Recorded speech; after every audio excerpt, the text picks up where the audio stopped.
It was a quiet Thursday morning on July 17, 2025, when Ghanaians woke up to a report from JoyNews that would spark a nationwide conversation, one that stretched from the taxi ranks of Asafo to the boardrooms of Ridge, from roadside vendors in Suhum to policy analysts in East Legon.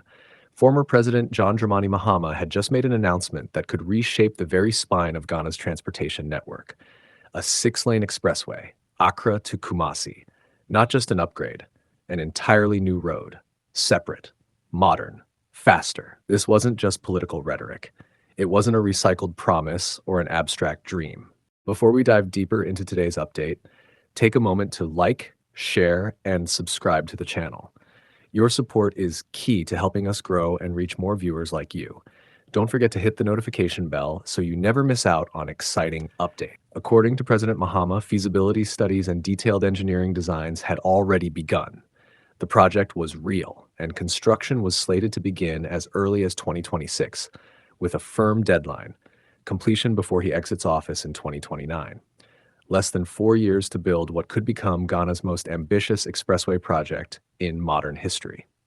For millions of Ghanaians who travel the route between Accra and Kumasi, the news came as both a surprise and a relief. For decades, this corridor, bustling with buses, trucks, taxis, and private cars, has been the beating heart of Ghana's road traffic, a route so crucial that even the slightest accident or roadwork creates hours-long delays. It's not just the travelers who suffer. It's businesses. It's farmers trying to transport their produce. It's ambulances stuck in gridlock. It's the economic pulse of Ghana being throttled by bottlenecks, potholes, and unpredictability. Now imagine slicing through that chaos in a sleek six-lane highway, not the existing dualization project. No, something entirely new, a different route altogether, built from scratch with international standard safety features, smart traffic management systems, and modern toll facilities. A highway that doesn't just fix the problem but leapfrogs it into the future. President Mahama said this expressway would be transformational, and he may not be wrong. By the time construction is completed, Ghana could be home to one of West Africa's most advanced intercity roadways. But as excitement brews, so do questions. Not everyone is convinced that another road, no matter how wide or advanced, is the best long-term solution. In urban planning circles, in the halls of academia, and even in the informal corners of social media, an alternative vision has started to gain traction. What if, instead of yet another highway, Ghana took a bold leap toward a modern, high-speed railway system? What if the answer wasn't to build more roads, but to build a different future altogether? Rail advocates argue that a train system between Accra and Kumasi could move people faster, safer, and in far greater volumes. Imagine boarding a high-speed train in Adenta and stepping off in Kejedia just 2 hours later. No potholes, no traffic, no rain-induced accidents, just smooth, uninterrupted transit. Not just for passengers, but for goods, commodities, industrial materials, all moving across the nation with surgical precision. They argue that it's not just efficient, it's sustainable, it's the future. And yet, we are here, staring at blueprints for another massive road project. Supporters of the expressway say the critics don't get it. Ghana's current road infrastructure is not just behind, it's broken. The Accra-Kumasi route in particular has become a source of frustration, danger, and delay for thousands every single day. While a railway might be ideal in the long term, people are demanding change now. They want a solution they can see, touch, and drive on. And if Mahama can deliver this road in 4 years, as promised, it might be the most visible proof yet that Ghana is ready to move. Not just forward, but fast.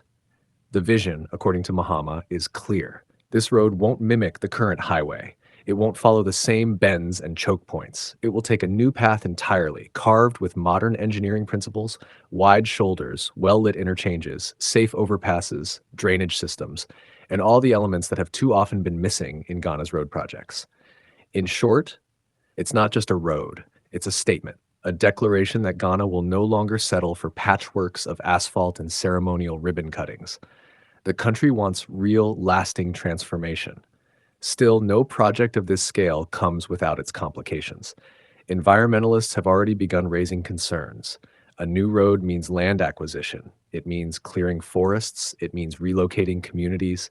It means noise, dust, and possibly displaced livelihoods. And while these concerns are not new, the sheer size of this expressway means they cannot be ignored. Then there's the question of cost. As of now, the government has not released a figure, but anyone with even a cursory understanding of road construction knows this won't be cheap. The price tag could run into billions of cedis depending on the terrain, land compensation, imported materials, and the need for foreign contractors or consultants. Where will the funding come from? Loans, PPP arrangements, direct government expenditure? As of July 2025, these questions remain unanswered. Yet there's no denying that Mahama's announcement has struck a nerve, both hopeful and skeptical. It's not just about roads, it's about identity, about pride, about whether Ghana can match the pace of other emerging economies, not just with slogans, but with steel, concrete, and execution. The stakes couldn't be higher. With elections looming, this expressway has already become a central plank in Mahama's campaign platform. He's not just offering promises, he's offering a vision, and he's putting a timeline on it. By 2029, he says, this road will be real, open, functional, ready to serve. Critics, of course, are watching closely. They know that Ghana has a long and painful history of unfinished projects, abandoned roadworks, and budget overruns. They're not just hoping for answers, they're demanding them.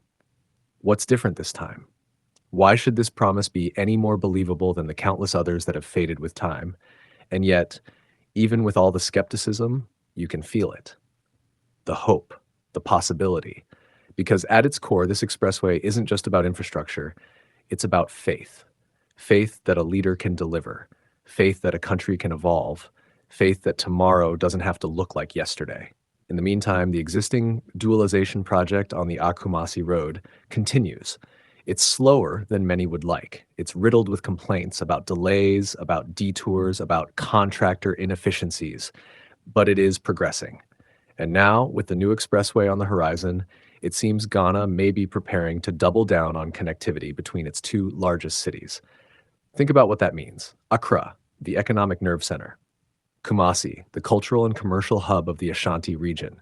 Tying them together with a world-class expressway could unleash a new wave of development.